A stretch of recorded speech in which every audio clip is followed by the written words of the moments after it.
नमस्कार। आज प्रस्तुत है मेजर ध्यानचंद के संस्मरण पर आधारित कक्षा 8 का एक पाठ अनोखा बदला। इस वीडियो में हम उस पाठ की व्याख्या करेंगे, प्रश्नोत्तर करेंगे एवं भाषा ज्ञान करेंगे। मेजर ध्यानचंद।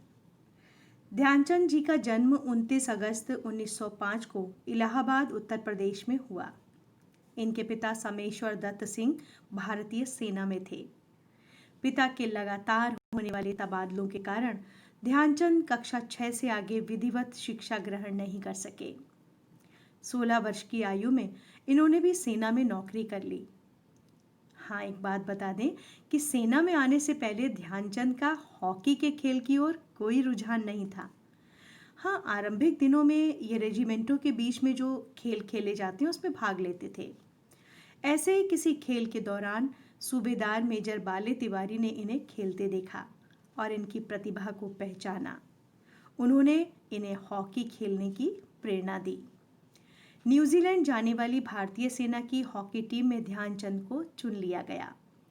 न्यूजीलैंड में भारतीय सेना की टीम ने 18 मैच जीते, 2 ड्रॉ रहे और केवल 1 मैच वो हारी।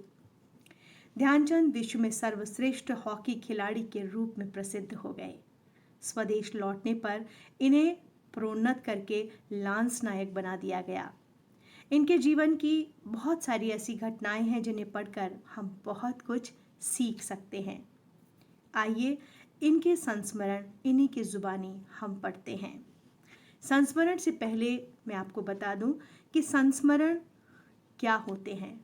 जब हम अपने जीवन का कोई भी किस्सा, कोई भी घटना या प्रसंग लिखते हैं या बांटते हैं तो वो संस्मरण होता है। तो ऐसे ही संस्मरण ध्यानचंद जी के हैं जो हम पढ़ेंगे।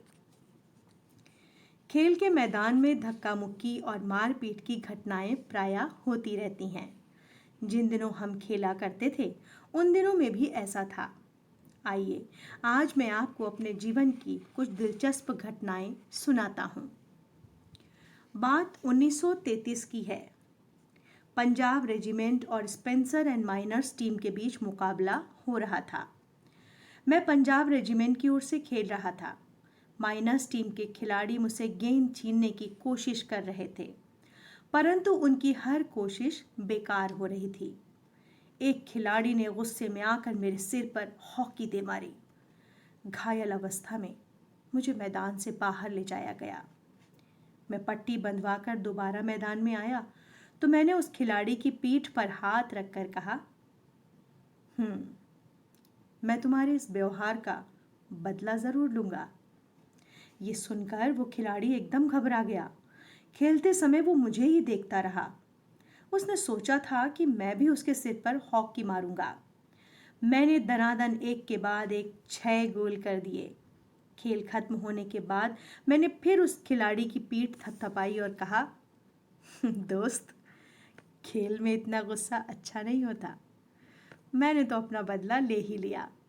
अगर तुम मुझे हॉकी ना मारते तो मैं तुम्हें शायद 2 ही गोलों से हराता। वो खिलाड़ी सचमुच बहुत शर्मिंदा हुआ। तो देखा आपने मेरा बदला लेने का ढंग। सच मानो, बुरा काम करने वाला आदमी हर समय डरता रहता है कि उसके साथ भी बुराई की जाएगी। जहाँ भी जाता हूँ छोटे छोटे बच्चे अक्सर मुझे घेर लेते हैं और मुझसे मेरी सफलता का राज जानना चाहते हैं। मेरे पास सफलता का कोई गुरु मंत्र तो है नहीं। हर किसी से यही कहता हूँ कि लगन, साधना और खेल भावना यही सफलता के मंत्र हैं। मुझे ही देखिए, मेरा जन्म 1905 में प्रयाग के एक साधारण राजपूत परिवार में हुआ। बाद में हम झांसी आकर बस गए। 16 साल की उम्र में मैं फर्स्ट ब्राह्मण रेजिमेंट में एक साधारण सिपाही के रूप में भर्ती हो गया। उस समय तक मुझे खेल में कोई दिलचस्पी नहीं थी, लेकिन मेरी रेजिमेंट का हॉकी के खेल में बहुत नाम था। उस समय हमारी रेजिमेंट के सूबेदार मेजर तिवारी थे। वे बार बार मुझे हॉकी खेलने के लिए कहते। हमारी छावनी में हॉकी खेलने का कोई निश्चित समय नहीं था। सैनिक जब चाहे मैदान में पहुंच जाते और अभ्यास शुरू कर देते। उस समय मैं एक नौसिखिया खिलाड़ी था। जैसे जैसे मेरे खेल में निखार आता गया, वैसे वैसे मुझे तरक्की भी मिलती गई। 1936 में बर्लिन ओलंपिक में मुझे टीम का कप्तान बनाया गया। उस समय मैं सेना में लांस नायक था। बर्लिन ओलंपिक में लोग मेरे हॉकी खेलने के ढंग से इतने प्रभावित हुए कि उन्होंने मुझे हॉकी का जादूगर कहना आरंभ कर दिया। इसका मतलब ये नहीं कि सारे गोल मैं खुद ही करता था। मेरी तो हमेशा ये कोशिश रहती कि मैं गेंद को गोल के पास ले जाकर अपने किसी साथी खिलाड़ी को दे दूं, ताकि उसे गोल करने का श्रेय मिल जाए। अपनी उसी खेल भावना के कारण मैंने जर्मनी के तानाशाह हिटलर तक का दिल जीत लिया था। लोग कहते हैं कि उसने अपने किसी अधिकारी से ये पूछा था कि ये खिलाड़ी भारतीय सेना में किस पद पर है। जब उसे ये मालूम हुआ कि मैं लांस नायक हूँ, तो उसने अपने उस अधिकारी से कहा कि उससे कहो कि वो जर्मनी आ जाए, मैं उसे मार्शल बना दूंगा। बर्लिन ओलंपिक में हमें स्वर्ण पदक तो मिला ही, हिटलर ने अपनी ओर से भी मुझे एक पदक दिया था। इससे बड़ा गौरव किसी खिलाड़ी के लिए और क्या हो सकता है। खेलते समय मैं हमेशा इस बात का ध्यान रखता था कि हार या जीत मेरी नहीं, बल्कि भारत देश की है। अब मैं आपको एक दूसरा संस्मरण सुनाता हूँ। 15 अगस्त 1936 का दिन मेरे लिए स्मरणीय था। सुबह सुबह हम लोग ड्रेसिंग रूम में एकत्र हुए। हर किसी के चेहरे पर एक विचित्र प्रकार का भय था और अभ्यास मैच की पराजय से हर एक के दिल में दहशत बनी हुई थी। हर व्यक्ति इस मैच के परिणाम के बारे में विचलित था। हॉकी का फाइनल मैच यूं तो 14 अगस्त को खेला जाने वाला था, लेकिन तेज बारिश होने से मैदान में पानी भर गया। तय हुआ कि फाइनल 15 अगस्त को सुबह खेला जाएगा। अभ्यास मैच में जर्मनी द्वारा 1-4 से पराजय की कटु स्मृति और भीगे मैदान की प्रतिकूल परिस्थिति से भारतीय खिलाड़ी और मैं भी निराश हो गए थे। टीम के मैनेजर पंकज गुप्ता भी बहुत चिंतित थे। 15 अगस्त की सुबह चिंतित भारतीय टीम के ड्रेसिंग रूम में पंकज जी ने खिलाड़ियों के सामने तिरंगा झंडा रख दिया और मानो कह दिया, इसकी लाज तुम्हारे हाथ है। श्रद्धा से सभी ने उस तिरंगे को फौजी सलामी दी और मैदान में उसकी लाज रखने के लिए वीर सैनिकों की तरह उतर पड़े। भारतीय इस तरह जमकर खेले कि वे 8-1 से विजयी हुए। उस दिन सचमुच तिरंगे की लाज रह गई। उस समय कौन जानता था कि 15 अगस्त ही भारत का स्वतंत्रता दिवस बनेगा। तो देखा आपने, ये थे ध्यानचंद जी के कुछ संस्मरण। और अब आइए करते हैं प्रश्नोत्तर। पिता के तबादलों का ध्यानचंद की शिक्षा पर क्या प्रभाव पड़ा?